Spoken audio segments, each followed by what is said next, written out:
सिंधो नमो नित्यविहारिणे राधां कृष्णस्वरूपां वै कृष्णं राधास्वरूपिणं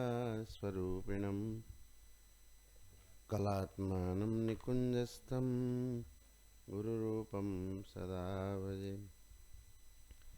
प्रपन्नपारिजाताय स्तोत्रवेत्रैकपाणये ज्ञानमुद्राय कृष्णाय गीतामृतदुहे नमः। वसुदेवसुतं देवं कंसचाणूरमर्दनं देवकी परमानन्दं कृष्णं वन्दे जगद्गुरुम्। हरिशरणम। भगवान की असीम अनुकंपा से, संत महापुरुषों के परम अनुग्रह से हम लोग श्रीमद् भगवत गीता का अध्ययन अध्यापन नित्य प्रति कर रहे हैं। उस क्रम में हम 13वें अध्याय का विषय चर्चा कर रहे हैं। प्रकृत्यैव च कर्माणि क्रियमाणानि सर्वशः यः पश्यति तथात्मानम् अकर्तारं स पश्यति। कौन यथार्थ देखता है, इस विषय में भगवान ने 27वें श्लोक में कहा है, विनश्यत्सु अविनश्यंतम यह पश्यति सपश्यति, वही सही देखता है।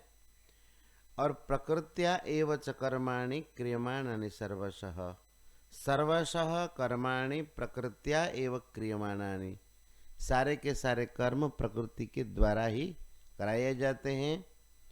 ऐसा जो देखता है, यह पश्यति तथा आत्मानम अकर्तारम पश्यति, अपने आप को अकर्ता देखता है। भगवान कहते हैं स एव पश्यति, वही यथार्थ देखता है। उसके बाद भगवान कहते हैं यदा भूत पृथक भाव मेकस्थमनुपश्यति ततएव च विस्तारं ब्रह्म संपद्यते तदा। कहते हैं कि जब मनुष्य साधक यदा भूत पृथक भावम एकस्थमनुपश्यति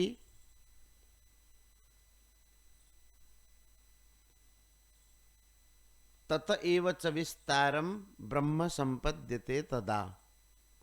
जब प्राणियों के भिन्न भिन्न भावों को, प्राणियों के भिन्न भिन्न भावों को वो प्रकृति में ही स्थित देखते हैं।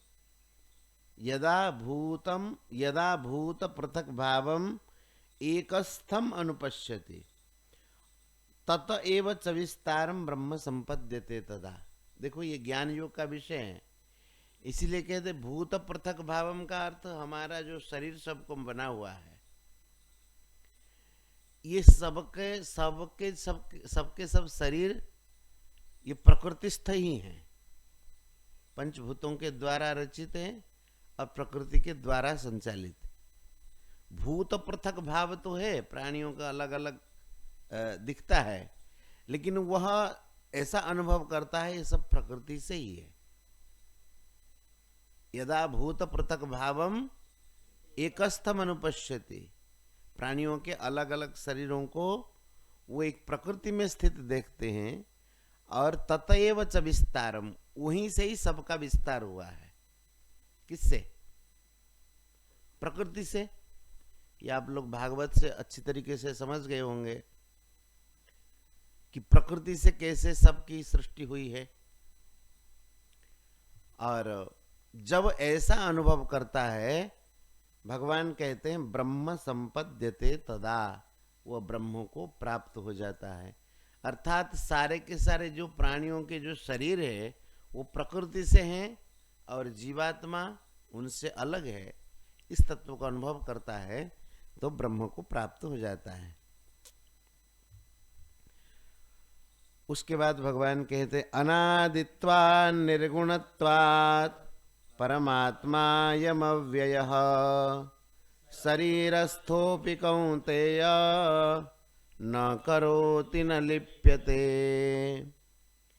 बोले ये जो परमात्मा है ये अव्यय है, अनादित्वात्, अनादि होने के बाद भी, अनादि होने पर भी, निर्गुणत्वात्, परमात्मा अयम अव्ययः, यह परमात्मा अव्यय है। शरीरस्थोपि कौन्तेय न करोति न लिप्यते, शरीरस्थः अपि, इस शरीर में स्थित होने पर भी न तो यह कुछ करते हैं और किसी से न तो लिप्त होते हैं, क्योंकि ये अनादि है। यहां आत्मस्वरूप के लिए बताते, पुरुष अनादित्वात् निर्गुणत्वात् परमात्मा अयम अव्ययः।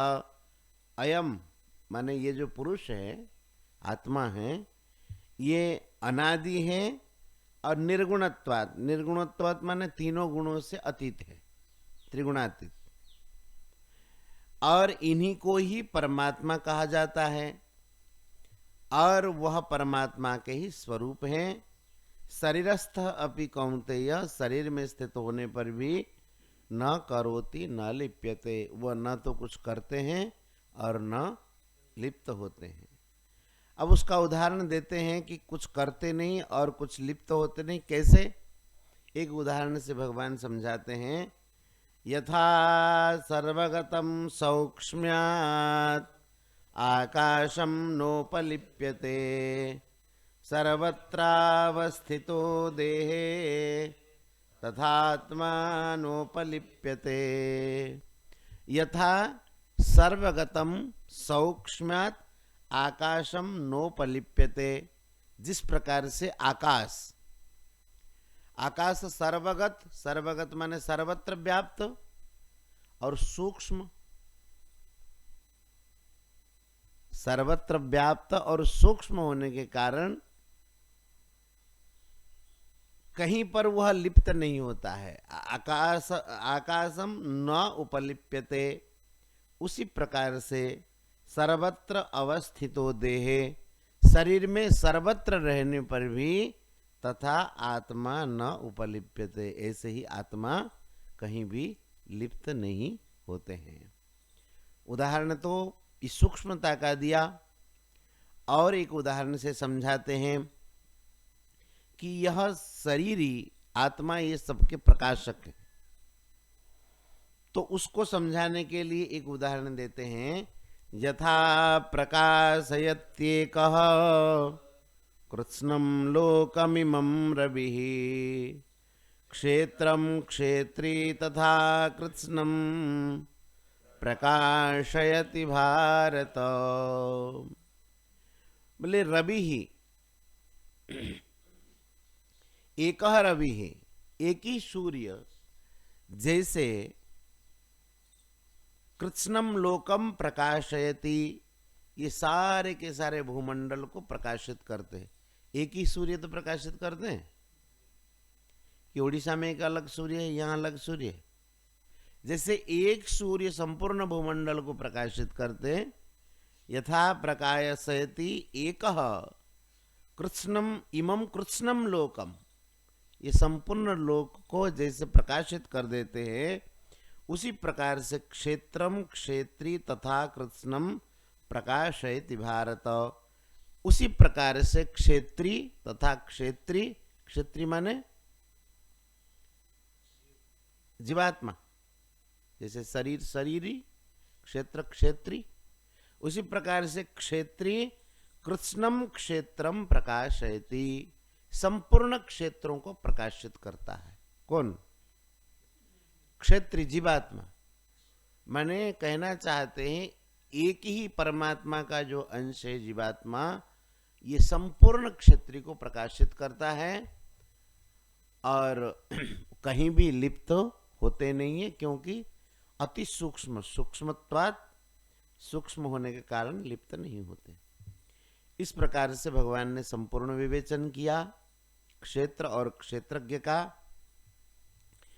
उसके बाद भगवान कहते हैं, अंतिम में समापन करते हैं अध्याय, क्षेत्र क्षेत्रज्ञयोरेव मंतरम ज्ञान चक्षुषा भूत प्रकृति मोक्षम च ये विदुर यान्ति ते परम।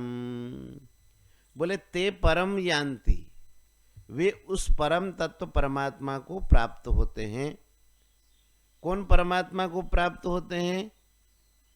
जो लोग ज्ञान चक्षुषा, ज्ञान नेत्रों से क्षेत्र क्षेत्रज्ञयोः एवं अंतरम ज्ञान चक्षुषा पश्यति।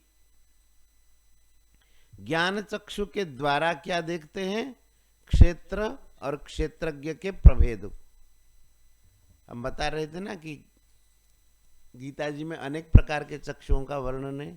तो ये कि ज्ञान चक्षु, ये स्थूल चक्षु से ये दिखेगा नहीं। क्या?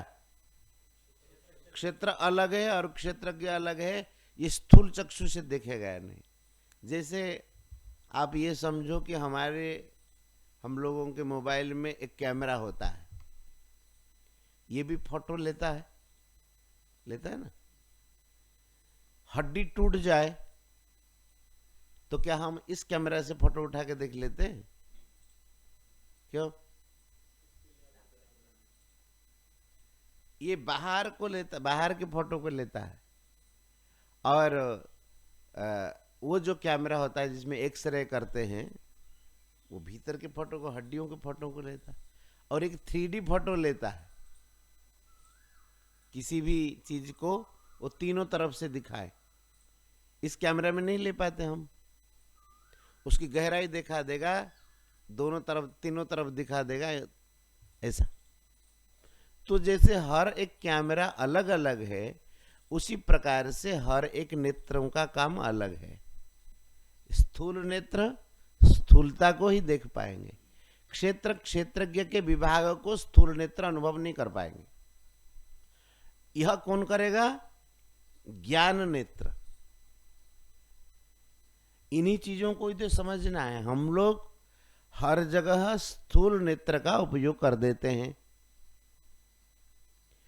भावों को समझते हैं नहीं, तो सारा का सारा विभ्राट हो जाता है। जैसे हम सोचेंगे कि ये हमारी माँ, स्थूल नेत्र तो यही कह रहा है कि ये एक बुढ़ी आदमी है, बुढ़ी है। माँ कहाँ कह रहा है? स्थूल नेत्र कह रहा है। शरीर को देखने वाला स्थूल नेत्र ये कहेगा कि कोई बुढ़ा है, कोई बुढ़ी है, ये हमारे गुरुजी है। स्थूल नेत्र थोड़ा ही कहता है, ये भाव नेत्र कहता है। और शरीर के अलगाव का दर्शन ये विवेक करता है और ज्ञान नेत्र करता है। जिनके वो नेत्र खोले नहीं, वो हर समय स्थूल नेत्र हर जगह लगाते हैं। क्यों? अब जैसे एक समझो कि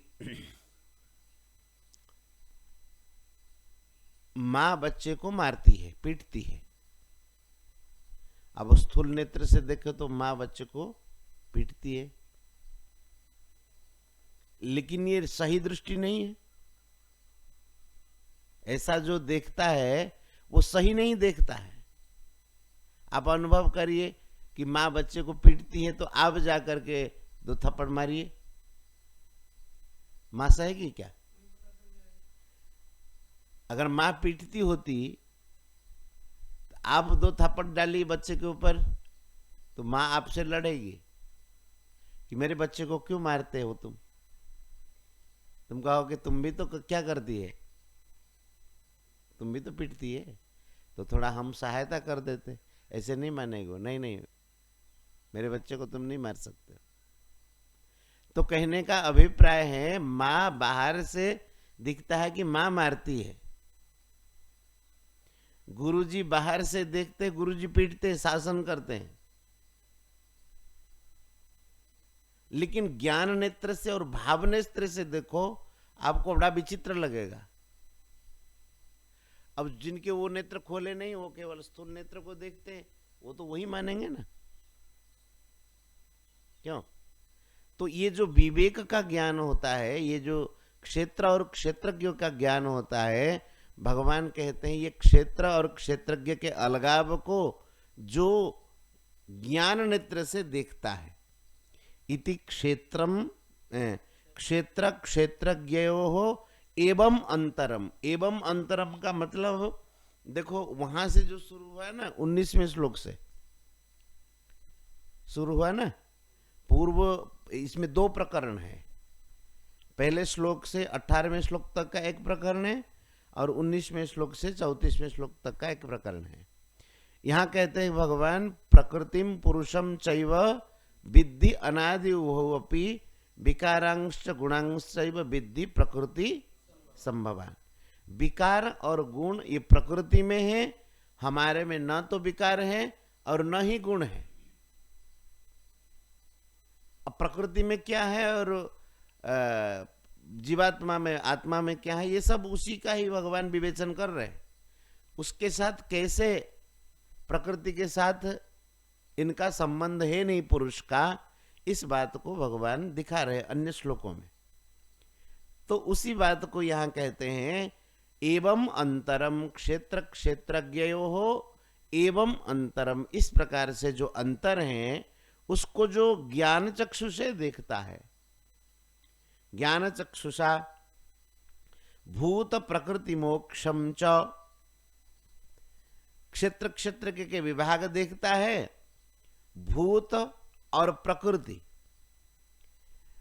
उनसे ये अलग है। भूत प्रकृति मोक्षम च, कार्य और कारण के साथ जो प्रकृति है उनसे अपने को अलग देखता है। भूत प्रकृति से स्वयं को अलग देखता है। मोक्ष माने उससे अपने आप को अलगाव अनुभव करता है। किन से? भूत प्रकृति।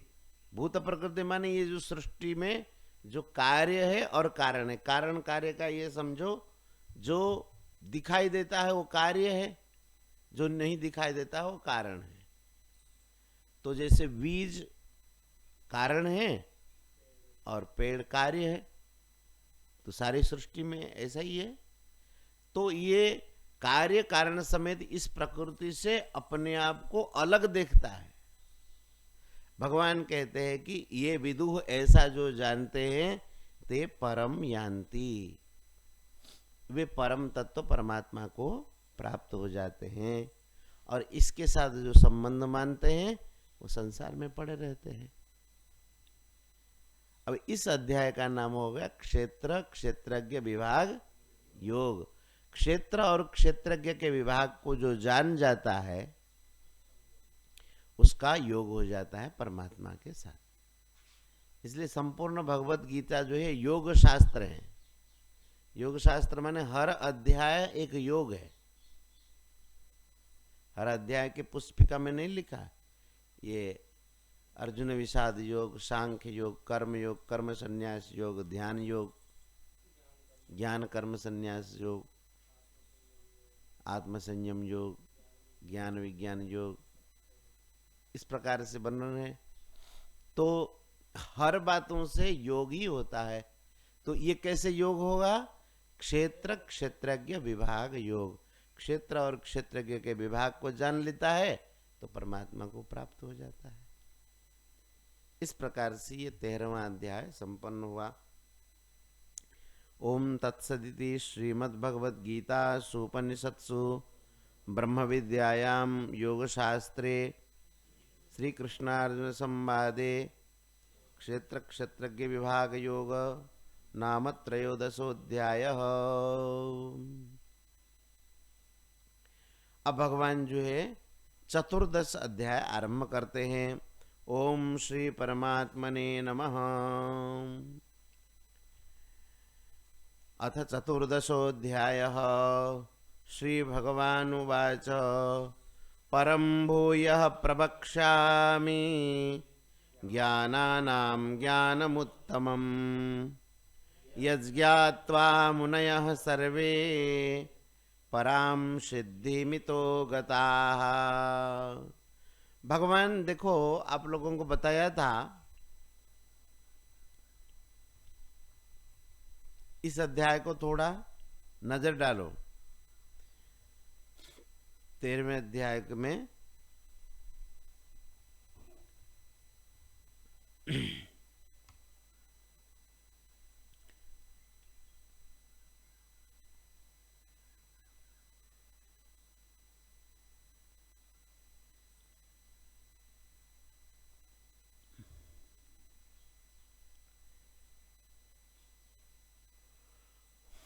किस श्लोक में था वो, प्रकृति के गुण उत्पन्न होते हैं, बताया था ना, यहीं से शुरू होगा।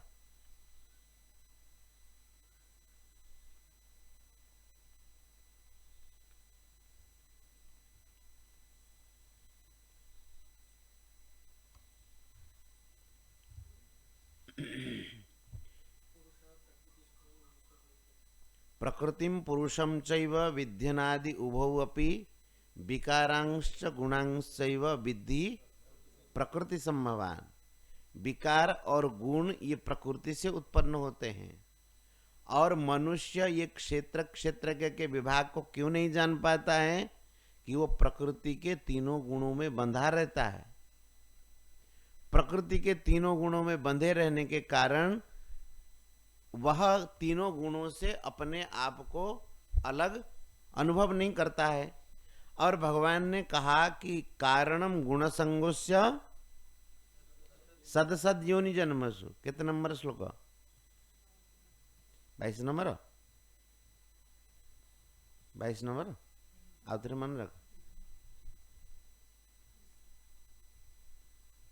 कारणम गुण संगोस्य सदसद योनि जन्मसु 21 नंबर।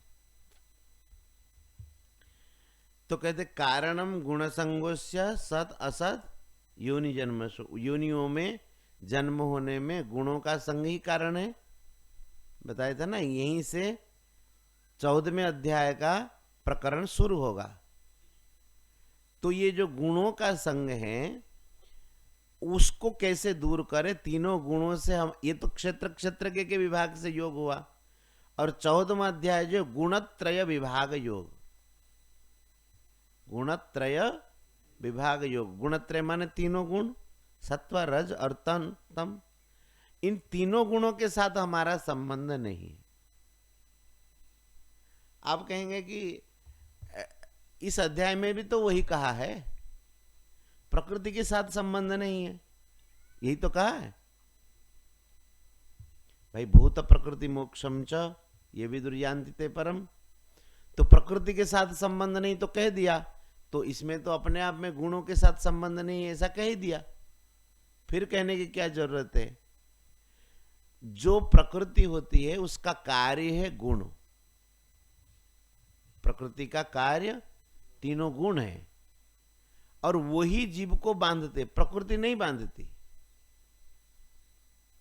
समझ में आई कि नहीं? प्रकृति जो भगवान की सृष्टि है, प्रकृति वो जीव को बांधती नहीं। प्रकृति के जो कार्य तीनों गुण वह जीव के ऊपर प्रभाव डालते हैं, उसी हिसाब से जीव अपने आप को मानता है, बंधन का अनुभव करता है। इसलिए भगवान ने एक अध्याय गुणत्रय विभाग योग के लिए रखा है।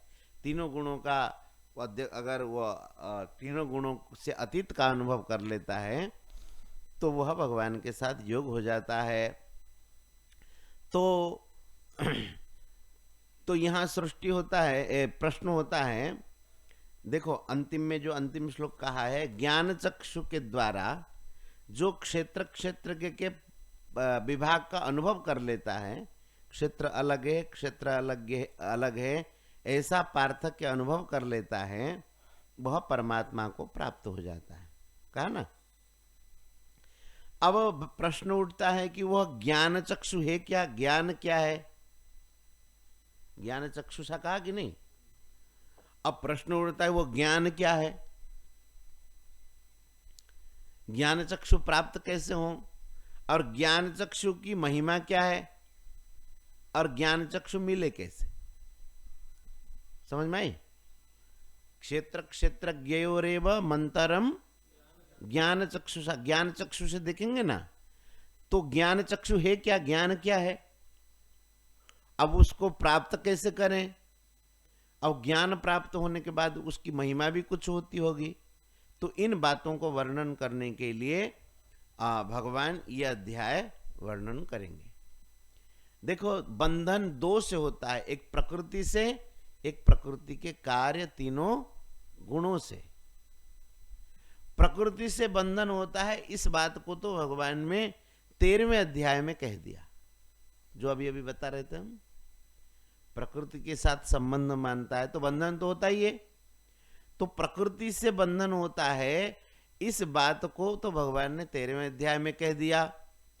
और अब चतुर्दश अध्याय में प्रकृति का जो कार्य है, गुण, तीनों गुण, उससे कैसे मनुष्य बंधता है और मुक्ति का क्या उपाय है, भगवान उस बात को अब कहना चाहते। समझ में आई बात? मनुष्य दो चीजों से बंधता है, एक प्रकृति से, एक प्रकृति के गुणों से। प्रकृति के कार्य गुण और एक प्रकृति। एक बार में समझ में न आए, 2-4 बार 10 बार सुनने से ये बात कुछ दिमाग में घुसेगी। ये ज्ञान की बातें, और जितने शास्त्र आप देखेंगे इन्हीं बातों का ही विस्तार कर रहे हैं। गीता जी में ऐसा कोई ज्ञान नहीं छोड़ा जिसका और किसी शास्त्र में वर्णन हो गया हो। तो बड़े संक्षेप से भगवान बता देते हैं, अन्य शास्त्रों में उसका विस्तार करके बताते हैं। तो ये अगर समझे हुए हो तो तुरंत पढ़ते पढ़ते समझ जाएंगे, अच्छा अच्छा ये बात कह रहे, यहाँ ये कह रहे, ये कह रहे, आसानी से समझ में बात आ जाएगी। तो दो से बंधन होता है, एक प्रकृति से और एक प्रकृति के कार्य तीनों गुण से। 13वें अध्याय में प्रकृति से कैसे बंधन होता है उस बात को भगवान ने बता दिया। आप कहेंगे कहां बताया? देखो मैं बताता हूं कहां बताया।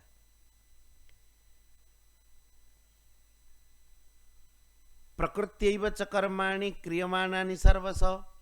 प्रकृति में ही सारे काम होते हैं और हम उसके साथ जाके संबंध जोड़ देते हैं, तो हम सही नहीं देखते।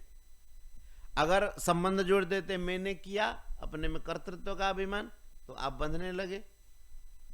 इस प्रकार से सूक्ष्म रूप से भगवान ने अनेक जगह इस बात को कहा कि प्रकृति से कैसे मनुष्य बंधता है प्रकृति में। अब ये जो 14वां अध्याय है उसमें भगवान कहेंगे प्रकृति के गुणों से कैसे बंधता है। कौन?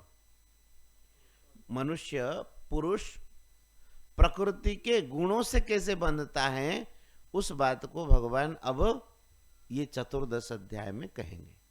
इसलिए भगवान देखो कह रहे हैं, परम भूयः प्रवक्ष्यामि ज्ञानानाम ज्ञानम उत्तमम।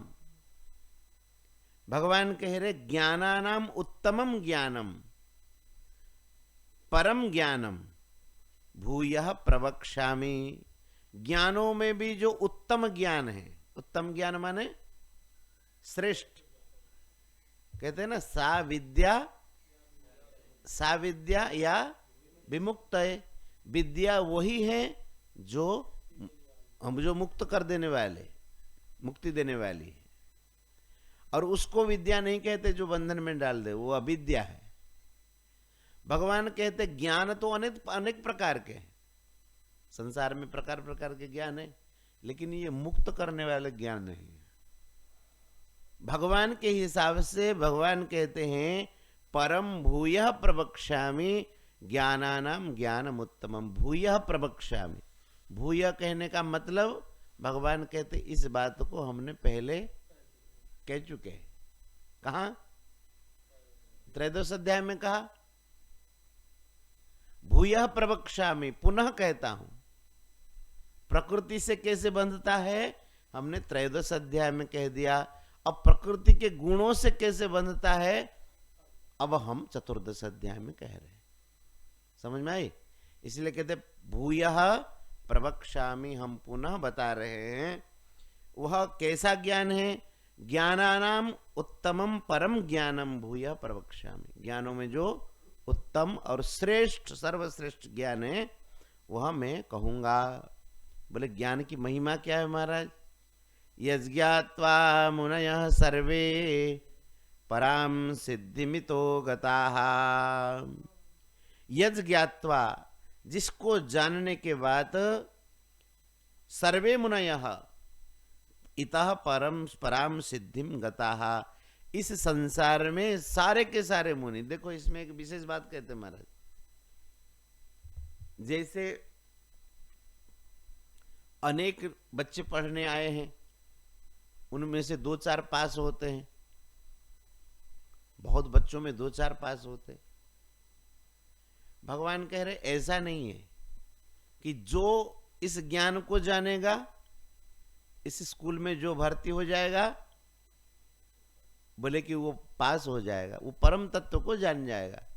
इसलिए भगवान ने कहा कि सर्वे मुनयः, सर्वे मुनयः माने जो इस ज्ञान को जान लेते हैं, इसमें लग जाते हैं, तो वे परम सिद्धि को प्राप्त हो जाते हैं।